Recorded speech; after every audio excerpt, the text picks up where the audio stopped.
2873 लोक ज्यांच्यावर खुनाचे, बलात्काराचे आणि किडनॅपिंगचे गुन्हे आहेत, हे सगळे दिल्लीतल्या त्या विद्यार्थी आंदोलनात कुठून आले आणि आता त्यांना सोडून द्यावं अशी मागणी खुद आंदोलन चालवणाऱ्या संघटनेकडूनच का होते, असा प्रश्न आज संपूर्ण देशाला पडलाय. कारण ज्या आंदोलनाने एका केंद्रीय मंत्र्याचा राजीनामा घडून आणला, त्या आंदोलनाच्या शेवटच्या टप्प्यात आता एक वेगळाच पेच निर्माण झालाय. तर नेमकं काय आहे संपूर्ण प्रकरण, सविस्तर समजून घेऊया या व्हिडिओच्या माध्यमातून. नमस्कार, मी पंकज आणि तुम्ही पाहताय कसं काय. नीट यूजी परीक्षेतल्या कथित गैरप्रकारांपासून या सगळ्याची सुरुवात झाली. पेपर फुटी आणि परीक्षामधल्या काही गोष्टींमुळे देशभरातल्या लाखो विद्यार्थ्यांमध्ये प्रचंड संताप होता. या संतापातून जन्माला आलेली एक चळवळ म्हणजे कॉकरोच जनता पार्टी म्हणजे सीजीपी. यामागे जेनजी पिढीतल्या विद्यार्थ्यांची अत्यंत गंभीर मागणी होती. केंद्रीय शिक्षण मंत्री धर्मेंद्र प्रधान यांनी राजीनामा द्यावा आणि नॅशनल टेस्टिंग एजन्सीच्या कारभारात बदल व्हावा. या आंदोलनाला जोड मिळाली ती सोनम वांगचुक यांच्या उपोषणाची. तब्बल 26 दिवस ते उपोषणाला बसले होते आणि त्यामुळे या आंदोलनाला एक वेगळंच बळ मिळालं.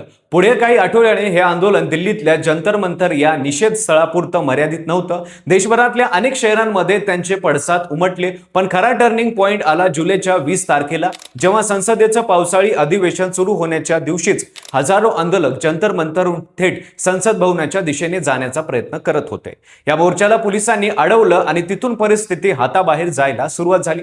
20 ते 25 जुलै हा 5 दिवसांचा कालावधी या संपूर्ण आंदोलनातला सर्वात संवेदनशील टप्पा ठरला. दगडफेक, वाहनांची जाळपोळ, पोलिसांच्या गाडीवर हल्ला करण्याचा प्रयत्न, मिरची पावडरचा वापर, बसच्या टायर्सना पंक्चर करणे, अशा अनेक हिंसक घटना घडल्या. पोलिसांच्या माहितीनुसार या हिंसाचारात देशाहून अधिक पोलीस कर्मचारी जखमी झाले. पोलिसांच्या माहितीनुसार या हिंसाचारात 200हून अधिक पोलीस कर्मचारी जखमी झाले. अखेर 25 जुलैला दुपारी धर्मेंद्र प्रधान यांनी पंतप्रधानाकडे आपला राजीनामा सुपूर्द केला.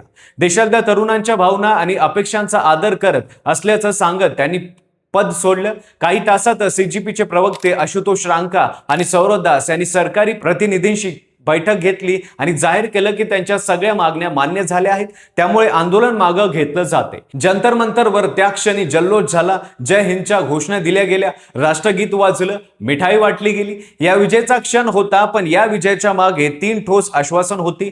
प्रधानांना राजीनामा, आत्महत्या केलेल्या विद्यार्थ्यांच्या कुटुंबियांना आर्थिक मदत आणि सर्वात महत्त्वाचं म्हणजे आंदोलनात सहभागी झालेल्या कोणत्याही विद्यार्थ्यावर FIR होणार नाही आणि अगोदर दाखल झालेले गुन्हे मागे घेतले जातील. आता इथूनच खरी कहाणी सुरू होते. आंदोलन संपल्यानंतर काही दिवसातच सीजीपीने सरकारला आठवण करून द्यायला सुरुवात केली की तोंडी दिलेले आश्वासन अजून लेखी स्वरूपात मिळालेले नाहीत.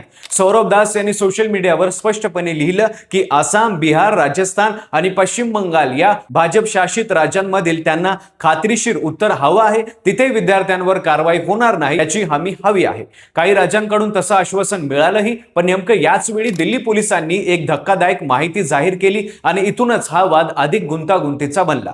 दिल्ली पोलिसांनी सांगितलं की जंतर मंतर आणि आजूबाजूच्या परिसरात लावलेल्या CCTV कॅमेरामधून फेस रिकग्निशन सिस्टमच्या मदतीने त्यांनी 20 ते 25 जुलै या काळात आंदोलनास्थळी उपस्थित असलेल्या तब्बल 2873 व्यक्तींची ओळख पटवली. त्यांच्यावर आधीपासूनच गुन्हेगारी पार्श्वभूमी होती. यातल्या जवळपास 988 लोकांवर तर अत्यंत गंभीर स्वरूपाचे गुन्हे नोंदवले आहेत. यात 100हून अधिक जणांवर खुनाचे गुन्हे, 62 जणांवर खुनाचा प्रयत्न केल्याचे गुन्हे, 61 जणांवर बलात्काराचे गुन्हे, काहींवर पॉक्सो कायद्याखालचे गुन्हे, 19 जणांवर अपहरणचे गुन्हे, 67 जणांवर अंमली पदार्थ तस्करीचे गुन्हे आणि सुमारे 229 जणांवर शस्त्र कायदेखालचे गुन्हे नोंदवले आहेत. यातले काही तर एकपेक्षा जास्त गंभीर गुन्ह्यांमध्ये अगोदरही अडकलेले आढळले. ही आकडेवारी ऐकल्यावर साहजिकच प्रश्न पडतो की हे सगळे लोक नेमकं एका विद्यार्थी आंदोलनात काय करत होते आणि इथेच खरा पेच निर्माण होतो.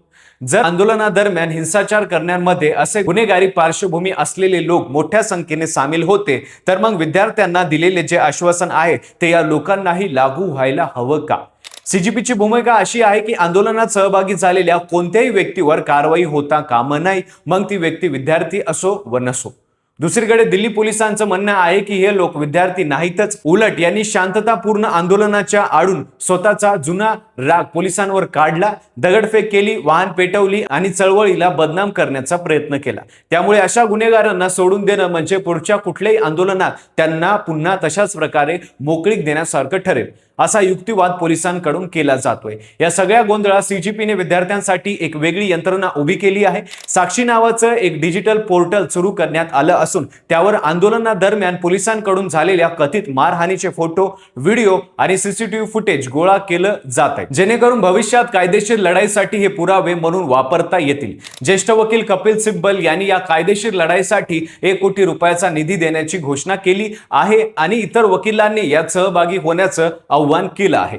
दरम्यान विरोधी पक्षांनी, विशेषतः समाजवादी पक्षांनी सरकार आणि आंदोलकांदरम्यान आंदोलकांमध्ये नेमका काय समझोता झाला याविषयी स्पष्टीकरण मागितलं आहे। आजची स्थिती अशी आहे की धर्मेंद्र प्रधान यांचा राजीनामा हा या आंदोलनाचा सर्वात मोठा विजय मानला जातोय। संसदेतही या संदर्भात दुरुस्ती विधेयक मांडण्यात आलं आहे आणि सरकार व सीजीपी यांच्यात 3 फेऱ्यांची चर्चाही झाली आहे, पण FIR मागे घेण्याच्या मुद्द्यांवर मात्र अजूनही स्पष्टता आलेली नाही। एका बाजूला हजारो निष्पाप विद्यार्थ्यांचं भवितव्य आहे, ज्यांनी फक्त आपल्या हक्कासाठी आवाज उठवला, आणि दुसऱ्या बाजूला जवळपास 3000 अशा व्यक्ती आहेत ज्यांच्यावर गंभीर गुन्हेगारी आरोप आहेत आणि जे या आंदोलनाचा आडोसा घेऊन त्यात सामील झाले। आता कोण आंदोलक आणि कोण गुन्हेगार या दोघांमध्ये नेमकी रेषा कुठे आखायची हे ठरवणं आता दिल्ली पोलीस, सरकार आणि सीजीपी या तिघांसाठी अवघड झाले। शेवटी प्रश्न असा उरतो की न्यायाच्या नावाखाली जर गुन्हेगारांना संरक्षण दिलं गेलं तर उद्या खऱ्या अर्थाने शांततापूर्ण आंदोलन करणाऱ्या विद्यार्थ्यांवर सुद्धा विश्वास ठेवता येईल का? आणि या उलट जर प्रत्येक आंदोलकांवर संशयाची सुई रोखली गेली तर लोकशाहीतल्या निषेधाच्या अधिकाराचं काय होईल? हा तिढा नेमका कसा सुटतो हे पुढच्या काही आठवड्यात स्पष्ट होईलच। तुम्हाला याबाबत काय वाटतं ते कमेंटमध्ये नक्कीच सांगा। व्हिडिओ आवडला असेल तर लाईक करा, चॅनलवर नवीन असाल तर चॅनलला सबस्क्राईब करायला विसरू नका आणि पाहत राहा फक्त कसं काय।